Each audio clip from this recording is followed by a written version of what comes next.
Hello everyone and welcome back to another episode of the Max AC channel. For this month of recipes, we will be continuing our drink recipe marathon, but for this month's theme, we will be doing our third round of Juiceless July, where we'll be focusing on 4 more different drinks that don't use fruit juices in their recipes. For this episode, we will be making some iced chocolate chai. For this recipe, you will need 1 to 2 tablespoons of loose leaf, or 3 to 4 tea bags of black or chai tea. You will also need some chai spices, either whole or ground, such as cinnamon, cloves, cardamom, star anise, black peppercorns, nutmeg, and coriander seeds. You will also need a cup of water, a cup of milk of your choice, 4 to 6 tablespoons of cocoa powder, 2 tablespoons of honey, sugar, maple syrup, or sweetener of choice, some ice, and some whipped cream and chocolate chips for optional garnish. This will make about 2 to 4 servings, so just as needed. First, we'll prepare the chai tea. So for your spices, for any whole spices, give them a smash with the back of your knife or rolling pin, or if you're strong enough, break them apart with your hands into pieces, and then in a dry pot, give them a toast over medium heat until fragrant. Just make sure you don't burn your spices, otherwise your chai will be very bitter. Then to your pot, add in your water, milk, any of your ground spices, and cocoa powder. Give this a stir until everything is dissolved, and then heat this until it starts to bubble. During this time, make sure to give the chai a stir, scraping the bottom to avoid scalding the milk. Then when the milk comes to a boil, turn off the heat and add in the loose leaf or tea bags.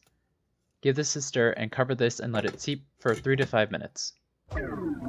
Next, stir in your sweetener of choice, give this a taste, adjusting as needed, and then let this cool for a few minutes before straining out any whole spices as well as the loose leaf tea or tea bags. Then, place your chai in the fridge for up to a week until you're ready to serve it. When you're ready to serve your drink, in a glass filled with ice, pour in your chilled chai, add your whipped cream, chocolate chips, and/or any other garnish you wish, and with that, your iced chocolate chai is ready to drink.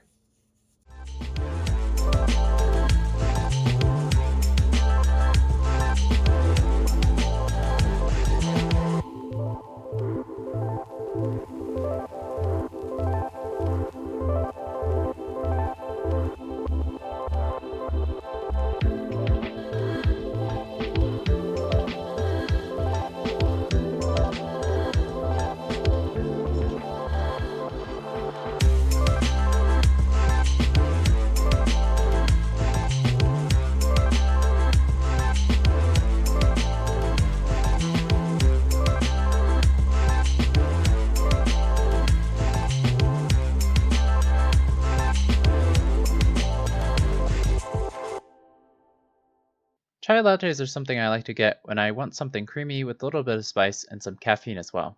Every chai made will be slightly different in terms of flavor, since the amount and type of spices used will vary. But one good thing about making your own chai is that you can adjust the spices to your exact preferences. Though you are of course welcome to save some time and use pre-made chai spice mixes, or even use pre-made box chai and then just mix in your cocoa powder. You can also have the best of both of these options by preparing your spices ahead of time and then grinding them up and storing them in an airtight container until you're ready to use them. You could then pre-mix the cocoa powder into this as well, and have an all-in-one mix ready to go whenever you're craving some chocolate chai. When choosing what milk to use for this drink, you can use whatever milk you prefer, but because the aromatics from the spices are fat soluble, I recommend using whole milk or a milk substitute with some fat to help draw out as much of the spice flavors as possible. And you can also use chocolate milk instead if you want to make this extra chocolatey. Speaking of, the chocolate flavor adds a nice balance to the heavily spiced chai and adds a nice decadence, making this drink a cool sweet treat to enjoy on a hot summer day. Though this recipe is essentially an iced spiced hot chocolate, so if you're craving a hot version of this drink during the cooler months, you can follow the same recipe to make a hot sweet treat to enjoy on a cold winter night as well. But regardless of if you enjoy it hot or cold, this sweet and spiced chocolate chai drink will be a great way to cap off a day of hard work out in the summer sun or winter winds, with a delicious cooling or warming treat. Anyway, I hope you all enjoyed the video. In the comments below, let me know how it went, if you decided to make it, and let me know if you have any questions or if there's anything you want me to make next. Like this video, share with your friends and family, and subscribe to or follow this channel for more episodes of the Max AC channel.